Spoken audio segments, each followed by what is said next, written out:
Okay, it's going to be a long class today because we'll be covering not only chapter 3, but we'll try to cover as much of chapter 4 as possible. Stages of human life cycle. You see, this figure depicts a human life cycle. If you start here, we all start our lives. Okay, it starts as an egg or an oocyte from the maternal side and a sperm from the dad from the paternal side. The sperm fertilizes the oocyte and the resulting cell is called a zygote. So there are 23 chromosomes coming from the sperm, 23 from the egg, and when they combine, they bring it back to 46 chromosomes, okay, 2n. That means 23 pairs of chromosomes. And then this single cell, this zygote, divides repeatedly from 1 to 2, 2 to 4, 4 to 8, and so on. So there is mitosis and development. The cell also develops to form an adult human being. It could be an adult male or an adult female. Now, in the adult male and female, in the reproductive system, particularly in the gonads, that means the testes in the case of males and the ovaries in the females, there's a special type of cell division that occurs, which does not occur anywhere else. Okay? All other cells of your body, they divide by mitosis, which we covered in the last lecture. But here in the gonads, in the testes and the ovaries, there's a special type of cell division called meiosis, which is more complicated, longer than mitosis. And this is more complicated because here the chromosome number is halved. So it starts from a cell that has 46 chromosomes, that means 23 pairs, but when an egg is formed, the chromosome number is halved to 23. Similarly, when a sperm is formed, from 46 chromosomes, the sperm ends up having only 23 chromosomes. So the chromosome number gets reduced to 50%, and that's why this special long division. So meiosis occurs in both the ovaries and the testes of the adult human beings, and this is how the egg and the sperm are made. And again, so together these are known as the gametes. Okay, the egg and the sperms together. This is the general term for both. And then these two fertilize, and this is how the cycle goes on. So this is, occurs in a cyclic manner. This is human life cycle. So before we go into cell division and how gametes are made and how the special type of cell division occurs, and this is how we are ultimately leading up to chromosomes and genetics, we have to understand a little bit of the male reproductive system. This is a figure showing a lateral view, that means a side view of the male reproductive system. This white egg-shaped structure is the testis. Okay, this is the sperm forming factory. It's here. These are human male testis is about the size of an olive. Large olive. This is where sperms will be produced, and this comma-shaped structure is called the epididymis. This is where the sperms mature. Okay, the sperms become adult, and this thick tube is the vas deferens or the ductus deferens. So the sperms are made in the testes, which hang below the abdominopelvic cavity because the testes have to be maintained at a temperature about 2 degrees Celsius lower than the temperature inside of our bodies, inside the abdominal cavities. So after the sperms have matured, then they are transported by rhythmic squeezing movement of the walls of the vas deferens. They simply squeeze rhythmically and keep moving the sperms. And then the sperms, they go into your abdominal pelvic cavity and they go behind the urinary bladder. This is called posterior. So behind the urinary bladder, and eventually, so you are seeing only one testis on one side, imagine another testis on the other side, and both the vas deferens would go behind the urinary bladder, and eventually they form a common ejaculatory duct, and then they open into the urethra. The urethra is the tube that's going to take the sperm out. And the urethra is a common passage. In case of human males, it's a common passage for sperm as well as urine. So the urinary system and the reproductive system in human males shares this urethra, this part of this tube you see. So the urethra travels through the length of the male penis and opens at the external urethral orifice. So this is how this is where the sperms are made. The sperms are transported out of the human male body. Now, coming to the female reproductive system, there are similarities as well as differences. So just like males have a pair of testes, the females have a pair of ovaries. Ovaries are about the size of almonds. So really small, you see this white structure partially hidden, that's the ovary. The eggs mature here, the eggs are here, the oocytes are here, and every 28 days, one oocyte matures enough and the wall of the ovary ruptures to release that egg. And it's random. Nobody knows which ovary is going to release an egg which month. So it could be the left ovary or the right ovary. Okay. So there's a competition going on there. Which oocyte matures first? And then the Graafian follicle that has matured enough, that would rupture and release the egg or the ovum. So every 28 days, 28 to 30 days, one egg drops. And finger-like projections here. These finger-like structures are called fimbriae. These are part of the fallopian tube. Okay, and the finger-like fimbriae, they just extend and they catch the falling egg. So the egg is, as the egg is dropping, it falls into this extended fimbriae, and the fimbriae, they catch the egg, and then the egg starts rolling. The egg starts rolling into this fallopian tube. The egg is not motile by itself. It's not that the egg has a tail or anything that it can move by itself. So how is the egg moving? The egg is moving because the inside of this fallopian tube has small hair-like structures that move in a wave-like fashion, and they help the egg to roll down. So the egg would wait here in the fallopian tube for about 24 hours to get fertilized. That is for how long the egg is viable. That means the egg is available for fertilization. The egg is good. And the sperms stay viable for 48 hours after ejaculation. So after male has ejaculated, the sperms would be alive, would be viable, and can fertilize for the next 48 hours. Okay. After 48 hours, the sperms are no longer viable. So you see a very narrow window in which fertilization can occur. The egg staying available for only 24 hours, while the sperm staying available for 48 hours. And it is within this narrow window that the egg has to get fertilized. So where does the egg get fertilized? In this narrow tube, fallopian tube. A lot of students are confused and they think that the egg is fertilized in the uterus. No, the egg has to be fertilized here in the fallopian tube. And then if the egg gets fertilized, then the fertilized egg starts rolling down and it reaches this muscular sac-like structure called the uterus. And every month the uterus prepares for a possible pregnancy. So there is a lot of blood vessels, new blood vessels being formed, new layers. It's like every 28 days the uterus is preparing for a potential pregnancy. And if the egg is fertilized, and the egg would come down into the uterus, and then the egg would implant on the muscular wall of the uterus, and then it would grow in the uterus for the next 40 weeks, for the next 9 months. This is where the embryo and the fetus will grow. And then finally, this is the birth canal, the vaginal canal, okay? And it would come out. This part is the cervix, okay? The junction between the vagina and the vaginal canal, and then it would open to the outside, right? So this is the female reproductive system. Now, what happens if the egg doesn't get fertilized? If the egg doesn't get fertilized, it will die here in the fallopian tube. And just like any other dead cell in our body, the immune cells are regular, and our immune cells are regularly eating the dead cells and the debris and taking care of them.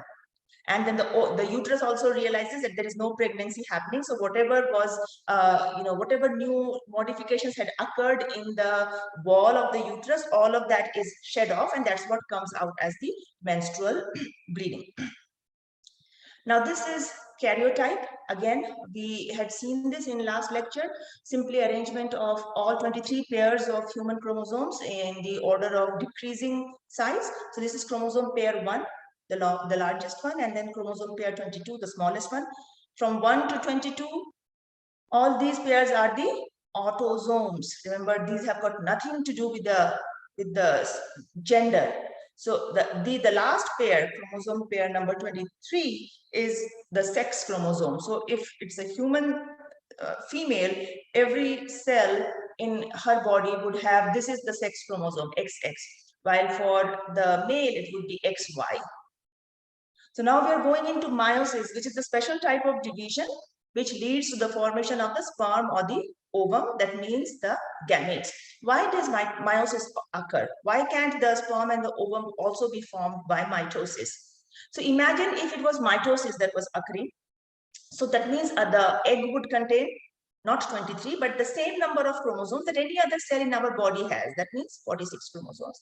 And the sperm would also contain 46 chromosomes. So when the sperm and the ovum unite, okay, so what would happen to the chromosome number? 46 plus 46, the chromosome number has already doubled. And when the chromosome number changes, we have created a new species. We will not be human, Homo sapiens anymore. That means with every generation, we will be creating new species, which does not happen, right?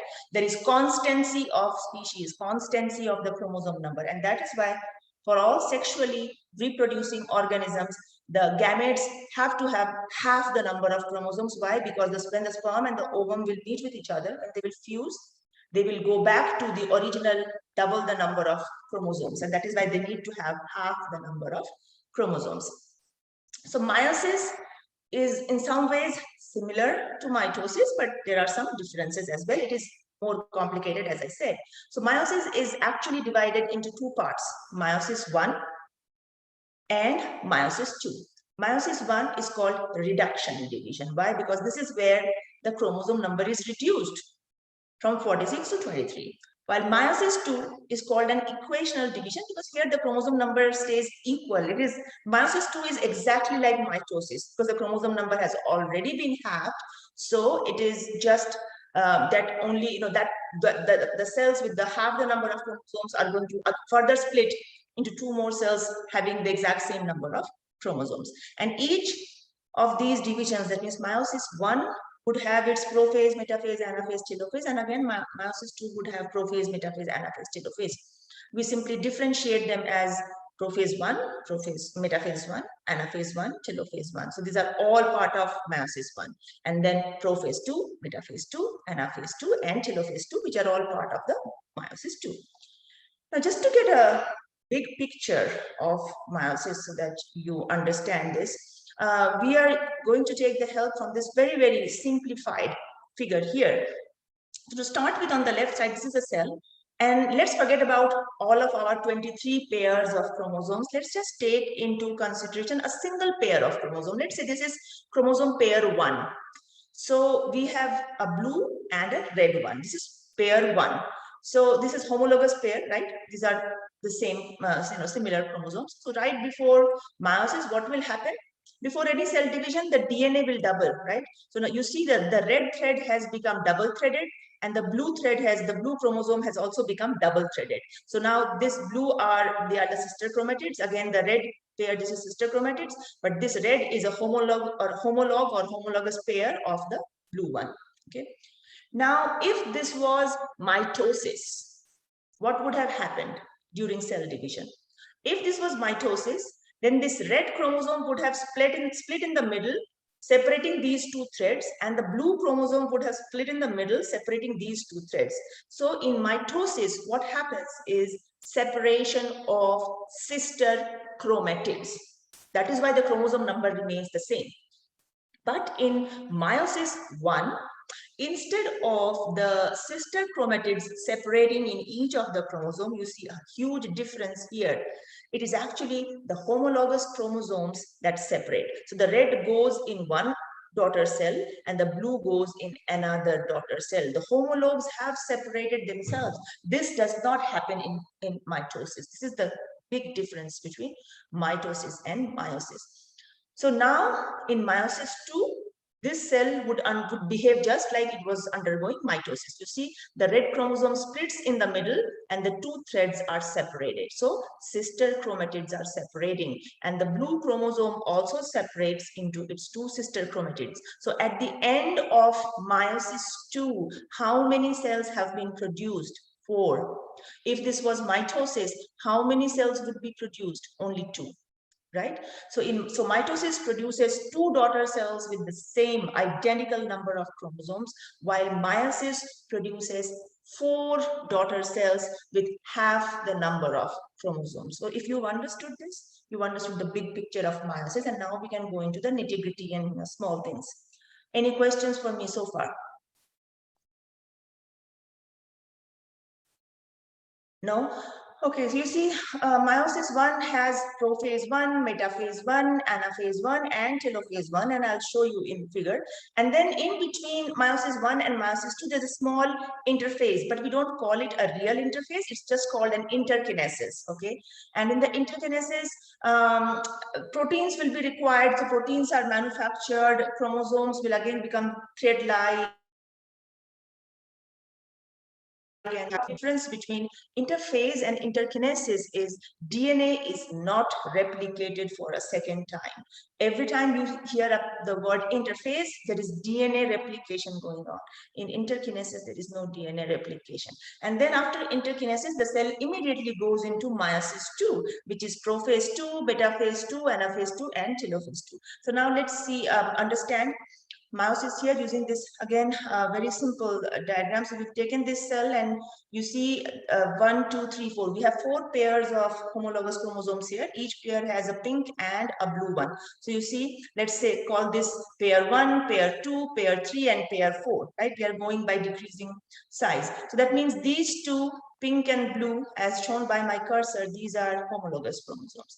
So in prophase 1, when the homologues pair, there is another special thing that occurs in meiosis which does not occur in mitosis. And this is what brings variety in sexually reproducing organisms. And that's why, although as human beings, we have some traits like our dad, some traits like our moms, but then some traits are kind of mixed or it's not seen in dad or mom. It's because of this event called crossing over. And in prophase 1, you see the homologous pair, they exchange some genetic material. This was entirely blue and entirely pink, but after crossing over, you see the blue chromosome has gained a little bit of pink and the pink has gained a little bit of blue. And now this is going into metaphase where all the chromosomes get arranged in the equatorial plate. And then in anaphase 1, the homologues are getting separated, right? And some of, on all of these homologues would be having a little bit of mixture due to crossing over. And that is why the variety, okay, the variation that you see in sexually producing organisms. And then in telophase, you see the homologous, and it's random, which homologue is going where. This, for this pair, the blue went here. For this pair, the blue came here. Again, for this one, the blue went here. And this one, for again, the blue went here. So it is random. You never know, nobody can predict which homologue of which pair is going towards which side. So these two cells that are formed at the end of meiosis 1 has a random assortment of homologues. Nobody knows which homologue is where. And then these two cells enter meiosis 2. So metaphase 2, anaphase 2, telophase 2, and ultimately we get these 4 daughter cells with half the number of chromosomes, and we call them 4 haploid daughter cells. And if you search this in YouTube, you will get so many videos. If you want to see animation of meiosis, that will make it easier for you to understand. Any questions for me?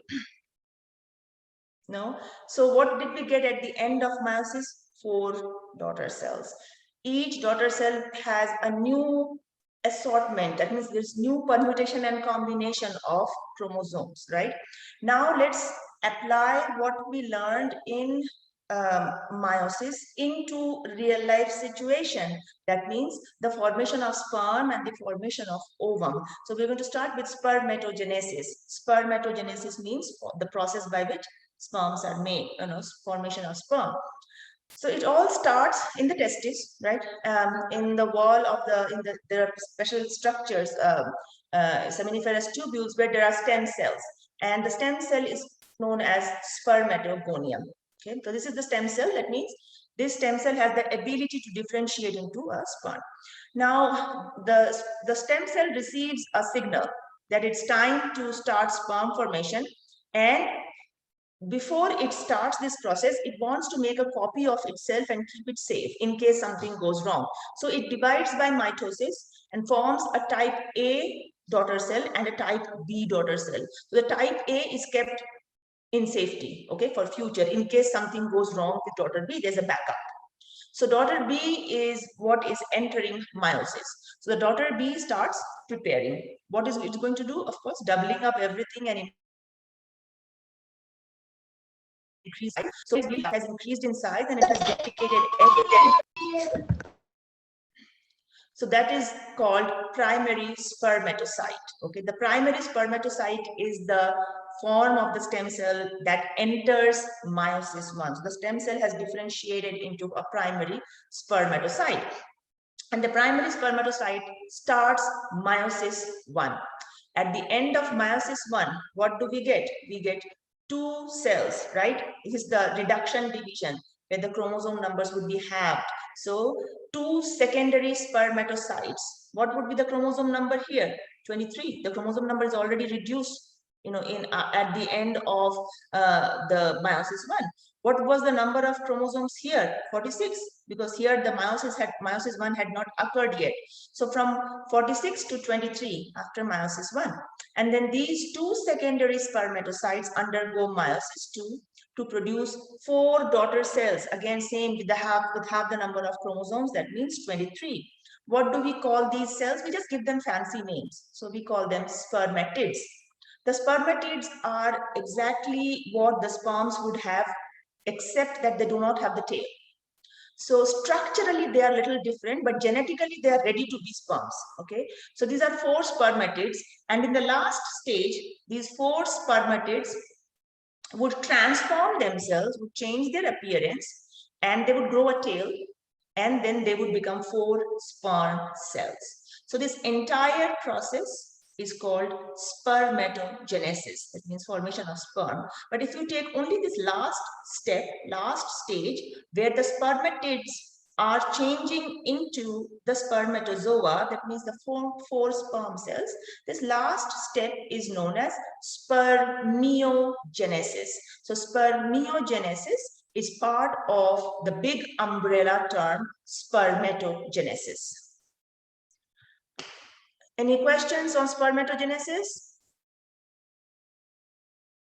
No? So then we move to formation of eggs, oogenesis. Oo means an oocyte egg, right? So just like the spermatogenesis, we'll use this figure to understand oogenesis. So just like this, the spermatogenesis, the stem cell here, in case of oogenesis, is called oogonium, right? And the oogonium would undergo mitosis and it would form this primary oocyte, just like the primary spermatocyte was formed. So what's the chromosome number here? 46. Now this oocyte would undergo meiosis 1, just like the primary spermatocyte did. At the end of meiosis 1, the primary oocyte forms 2 daughter cells. Okay, oogenesis, there's something different here. In case of oogenesis, the primary oocyte, this primary oocyte is a very partial mom. Okay, she gives all her love and nutrition to and care to just one of the offsprings. So there's only one secondary oocyte that is formed, unlike here where there were 2 secondary spermatocytes. So one secondary oocyte, and the second one is a very malnourished version of a cell. This is called a first polar body. This first polar body would either it would get damaged on its own, or it might later on produce 2 more polar bodies, but the polar bodies are really not much of not much use. Then the secondary oocyte, which already has half the number of chromosomes, it undergoes meiosis 2. So after meiosis 2, it should make 2 daughter cells, but this one is also again partial mom, gives all the love and nutrition to just one of its offsprings, and the other one is another polar body, right? So you see a polar body here, a polar body here, and if this polar body had divided, then there would be 2 more polar bodies. So at the end, when finally this is an ootid, from the ootid, when an ovum or an oocyte is formed, we get only 1 ovum or 1 oocyte or 1 egg as compared to 4 sperms. So there are similarities in the stages, but also differences in the number of offsprings that are formed. Why this difference? Why do you think after spermatogenesis, 4 sperms are formed, and after oogenesis, only 1 egg is formed. Why do you think nature, or genetics made it this way? Does anybody want to comment on this? Any thoughts? What is the advantage of having 4 sperms versus only 1 egg?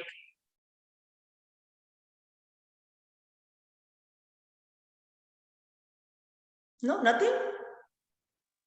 Guess what? Can you repeat the question one more time? Yes, why do you think, after spermatogenesis, 4 sperms are made, while in case of oogenesis, only one egg is made? Is there an advantage to it? Why got the process modified this way?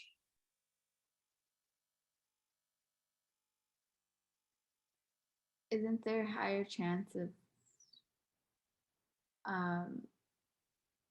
if the sperm reaches, there's a higher chance that the sperm is going to reach the egg if there's more sperm? Excellent. There is strength in numbers. Yes, the sperms have to travel outside of the male body. They have to go into the female reproductive tract. And the female reproductive tract is actually a very hostile territory for the sperms. Why? Because when the sperms enter, the female immune system considers them to be enemies, foreign invaders, right? So the female immune cells, they try to kill the sperms. Not only that, the female reproductive tract is highly acidic. The vaginal canal, the pH inside the vaginal canal is about 4.0, extremely acidic, which is very detrimental for the sperm. So when the sperms enter, it is, thanks to the seminal fluid around the sperm. So the sperms are like little swimmers and they have a swimming pool around them.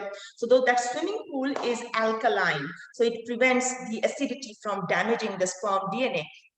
But it's like every step the sperms face hurdles to reach the egg. So the more the number of sperms that can enter, the higher the chance that at least one sperm can fertilize the egg, will be able to reach the egg. So that is why 4 sperms. But what is the advantage of having 1 egg only? Why do you think this, this is what happened during evolutionary development?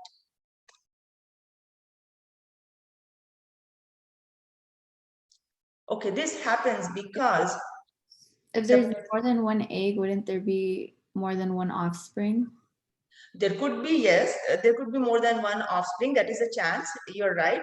But another good reason for only 1 egg is that the egg has to survive without any support, without the support of the uterus. Implantation takes about 7 to 8 days after fertilization.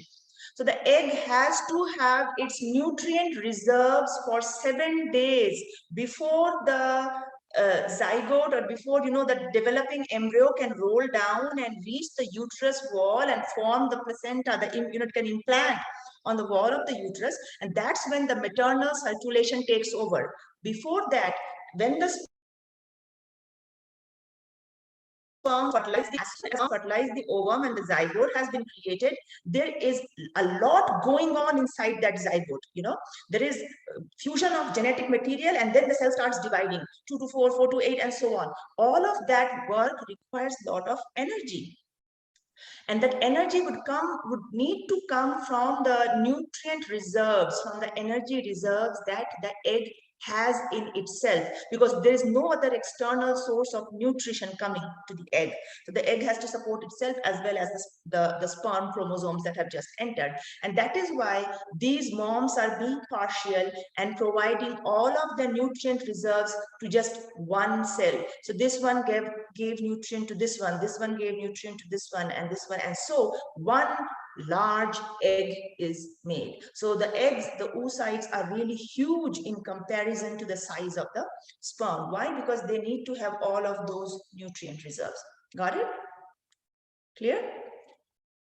And after you've learned about spermatogenesis and oogenesis, then fertilization, which is simply the union of sperm and ovum. And I have a really interesting YouTube video that I'm going to show you after we are done with the lecture, and before we start lecture number 4, or chapter number 4.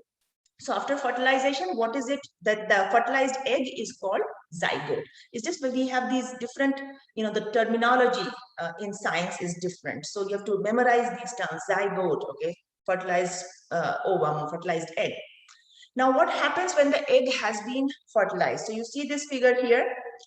The egg has been fertilized by the sperm. So now this fertilized egg, the zygote, divides for the first time. You see, from one cell, now it has become two-celled.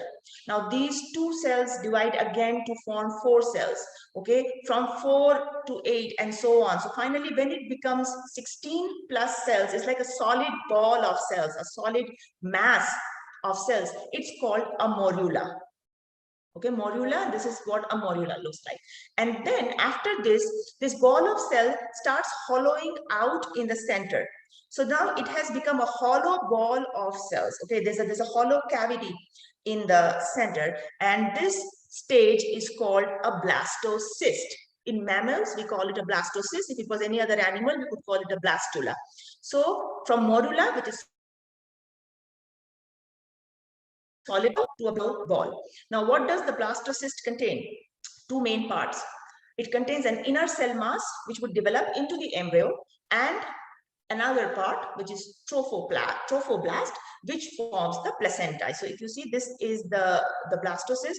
These blue colored cells, these are the inner cell mass. This is what is going to form the embryo, the human embryo, while these cells that you see, these would form the placenta, the connection with the uterus. And then when implantation occurs, which would take about 7 to 8 days after fertilization. So all those 7 to 8 days, a lot is going on inside the fertilized egg, and it is the nutrient reserve of the egg that is supplying the energy, okay, and nutrients to the fertilized egg. When implantation occurs, then the blastocyst cells, they start secreting a certain hormone, okay, it's called human chorionic gonadotrophin, HCG. This is the hormone that is detected in pregnancy kits. So pregnancy test kits, those available over the counter at the pharmacies. So how those are used is any woman who thinks she might be pregnant, okay, she has just put a drop of urine there, and then you see the presence or the absence of some bands. What are those bands? Those bands are simply detecting the presence or absence of this hormone, human chorionic gonadotropin. So if a woman is pregnant, the band would show up because of HCG hormone. When is not pregnant, that band is absent. Then the next step after blastulation is gastrulation. Gastrulation means that hollowed ball of cells is now differentiating into three germ layers, okay? There's an outermost layer, which is called the ectoderm. The inner layer is endoderm. And in the middle, later on, a mesoderm is formed. So the mesoderm would eventually go to form the muscles and the heart. The ectoderm would form your skin, your hair, even the nervous system. Okay, and this three-layered structure, now that those three layers have formed, that is called gastrula. And there are so many supporting structures that support the development of an embryo. And you see the list here, and I have provided a picture. This is the placenta, this is the growing embryo, this is the umbilical cord, and the water bag there, which is the amniotic fluid, and this is the amniotic sac. This is where the baby is kept safe. By 10 weeks, the placenta, the connection is fully formed. Okay, so after implantation, it is all of it is coming from the maternal circulation. When I was pregnant with my daughter, she's 13 now, I was extremely nauseated because the higher the HCG levels, the more the nausea. So and I couldn't keep anything down. I couldn't eat. I was throwing up regularly, and I got very concerned. So I asked my doctor, because I was not really gaining as much weight. And my daughter said, don't worry. When I was concerned that what if my baby is not getting the nutrients, that she needs if she's not growing properly. And the doctor says, don't worry, whatever the baby needs right now, she is going to take from you, your body, your minerals, your bones, will get leached if she needs calcium or whatever. It is you who's going to suffer, not the baby. But after a certain stage, if we still see that you cannot keep anything down, then we need more intervention. But in the first trimester, don't worry about it. So the baby, the growing embryo, will take everything, all nutrients and everything from the mom's circulation. Multiple births, usually in case of human beings, we see single babies being formed, right? Single embryo, single fetus. But still, there are cases where you see twins. multiple births. So what are these twins? Okay, and how are they made? How are they formed? We have different types of twins. The first one is called a fraternal twins or dizygotic, means they don't look like each other. And these are formed when somehow, okay, by a freak chance, two ovum or two ova, two oocytes are released at the same time, and two sperms go and fertilize those two released eggs at the same time.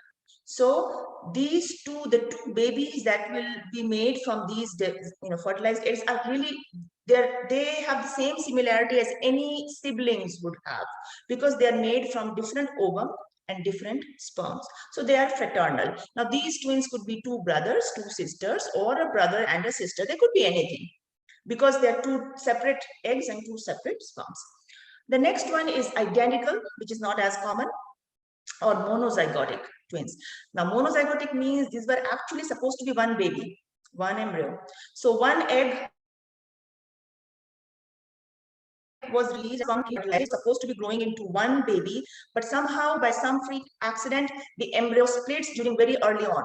Okay, and both the embryos survive. Usually in these cases, one embryo might be spontaneously aborted. So both the embryos survive, and these grow to be identical twins. And identical twins have to be two brothers or two sisters. It cannot be a brother and a sister, because remember, it's the same sperm. So it was either carrying an XX or an XY. So these are monozygotic twins, and these are the most common type of twins. Now there's a third extremely rare category of twins, which are called semi-identical twins. And I have provided here a link to, few years ago, there was this, the twins were discovered in Australia who are semi-identical.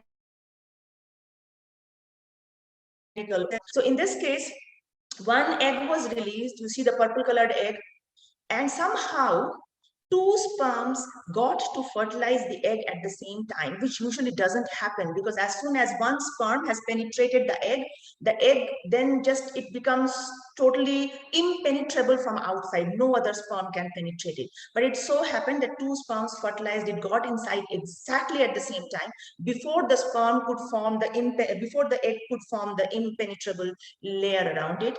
And so in this case, 100% of the chromosomes are same coming from the mother's side, because it was the same egg, but the sperms are two different sperms, right? So that is what is different in these two twins. So you see here, fraternal twins, two different eggs, two different sperms. Identical twins, same egg, same sperm, splits. Semi-identical twins, same egg, different sperms. Clear? Any questions on twins? No? The next one is organogenesis. So the embryo is now developing. Okay, so the egg has been fertilized and the egg rolls down. We were in gastrulation stage and all of that. And so the egg has implanted, the embryo is growing. Before week 8, that means up to week 7, we call it an embryo. After that, it becomes fetus. But up to week 7 and week 8, the organs are still developing. Okay, the stem cells are still making this and that, the kidney and the heart and the spinal cord and so on. By week 8, most of the organs are, they have been created in, at least they're in some stage. So you have a very, very tiny miniature human form already there. Well, they're all still modifying and developing, but most of the structures, the important ones, are there, and the embryo is now called a fetus. I have provided several YouTube links there, and we don't have time today, but after the class, please make sure you look at those videos, and you might find even nowadays, so many videos, and some might be even better. So as the fetus is growing, a lot of changes occur. The heart develops, a pregnant woman very early on, when she goes to her doctor, the doctor uses a particular instrument to help the mom hear the baby's heart sounds, and it's a really fast heart sounds. The early skeleton that is in human fetus is all cartilaginous. That means it's not even bones there. It's made up of cartilage, very soft and flexible. And later on, all the cartilage starts getting replaced by bone. The systems that are last to be formed or last to mature are the respiratory and the digestive systems, particularly in the lungs. So that is the main concern when a premature baby is being born. you would find if a baby is born, if a woman goes into labor before 37 weeks of gestation. So let's say the woman has gone into labor in 35th week of gestation. So what is the biggest concern for the doctor? That the baby will not be able to breathe. Why? Because the lungs are not fully matured. What is lacking in the lungs? A special type of cells. We call them type 2 pneumocytes, and they secrete a grease-like material. Okay, it's called surfactant. And the function of surfactant is when we breathe, imagine our lungs like very thin balloons, right? There are tiny balloons inside our lungs, and they are deflating, reinflating, deflating, reinflating. But they're so thin membrane and that if there is not enough grease, the balloons would, once they deflate, the layers would stick to each other and they won't reinflate. They'll tear. So that reinflation is made possible because of that surfactant there, and that is made by these special cells. You don't have to memorize the name, but that is the main concern for the doctors, is that the baby will not be able to make enough surfactant, and the lungs would, the baby would come out, the baby would breathe once maybe, and as soon as the alveoli all deflate, the small balloons, they deflate, they won't reinflate again, and the baby, that could be fatal. So that is the concern. Now, birth defects, for every normal healthy pregnancy, for every normal healthy baby that is born, there are more numbers, several times more number of spontaneous natural abortions that happen, and most of the time the woman is not even aware of the fact, because it happens so early on in pregnancy. What happens is these 23 chromosomes from the mom and the 23 chromosomes from the dad fusing together, for everything to work perfectly, for all the genes to be error-free, no chromosomal defects, that is a miracle in itself. So a lot of the times there's some chromosomal defect that occurs and the woman aborts spontaneously. The woman doesn't even know, because it would just look like a little bit heavier period than usual, or sometimes not even that. So the woman doesn't know. So it is a miracle for a normal, healthy baby to be born, okay, without any chromosomal defects. So as the embryo is developing, there's this critical period when things can go wrong. It could be chromosomes from the mom or the dad has, a mutation has occurred and this has become abnormal. Or it could be an environmental insult, environmental trigger. The mom got sick, got chickenpox, let's say when she was pregnant. Okay, that's a viral attack. Or a pregnant woman got COVID-19. Okay, that's a very, very difficult, dangerous viral attack on the female body that's going on. Or the pregnant mom was a smoker, heavy smoker. So a lot of, that effect really has a bad effect on the fetus. So most birth defects actually happen during the embryonic period, very early on. The longer the woman is pregnant, the less the chance that there would be, more defects happening there. And the defects that happen during embryonic period are much more, severe than the ones that happen later on. So what are the chemicals that can harm us, a pregnant woman, or in human beings in general? Because teratogens are those chemicals that can cause birth defects, okay, carcinogens, teratogens, mutagens. These are all things that can cause mutations, that can cause cancer, that can cause chromosomal defects. For example, cocaine, cigarettes, alcohol, viruses, these can all cause birth defects. How? They can cause mutations, they can change chromosomes. Aging, we are born, let's say a normal healthy human being, we were born with perfect genes and perfect chromosomes. But as we are living in this world, we are exposed to so many things: UV radiation, different kinds of radiation, different kinds of chemicals. We are exposed to arsenic, we are exposed to lead, we are exposed to so many different types of chemicals that can cause genetic changes. And as we get older, as we age, those changes accumulate. Okay. Now there could be genetic problems that human beings that suddenly show up in childhood. Okay, those are single gene disorders, and most of the times when they show up in childhood, they are recessive disorders. That means they can stay masked. Okay, for recessive, you need 2 alleles of the defective gene. While adult onset gene disorders, single gene disorders, are usually dominant. That means even a single version of the gene can produce the trait. I have shown some human beings with a particular disease. It's called, there's a group of disease, progeroid syndromes. This one here is a Hutchinson-Gilford progeria syndrome. There are genes that control aging in human beings. Okay, so some genes and which will determine when a person starts showing wrinkles, when does the hair go gray, and all of that.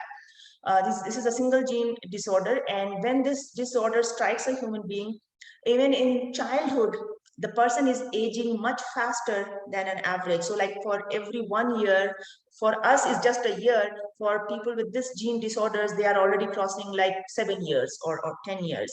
So you see premature aging, they lose their hair, the nose looks pinched. These are symptoms of this particular disease, and they have a small jaw, and they die early because their bones become very brittle, and they eventually get multiple fractures and they will die. So this is a progeria disease. So is longevity inherited? Do we have good genes which give us long lives? Yes, it's actually a combination. We have some genes that give us, make us, more prone to have a long life or a short life. Plus, how we live our life, our lifestyle influences it. So let's say a person who has a very healthy lifestyle, exercises regularly, doesn't eat a lot of junk food, all of those are acting on the genes.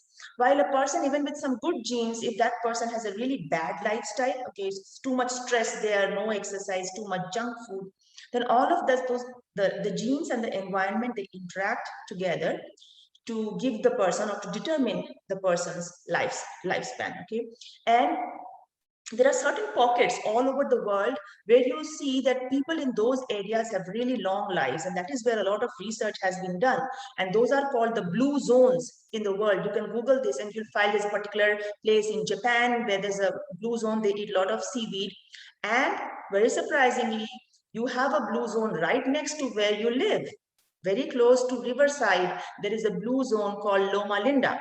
And I know about this very well because I work at Loma Linda University School of Medicine. So there people, a lot of people, you will see people over 100 years of age, people 90 years of age. And it is because I have seen, personally, because I work there, I've been working there since 2005. And it is their healthy lifestyle, right? Because it's a church-based university, and they do not take anything that could give addiction. So all of the office of the cafeteria inside the university, it's all vegetarian, no caffeine. So everything is caffeine free. So it's a very, very healthy lifestyle. There's a lot of emphasis on exercising and on healthy living and on family-based values, all of that. So that's the blue zone there. And we are done. Any questions? No?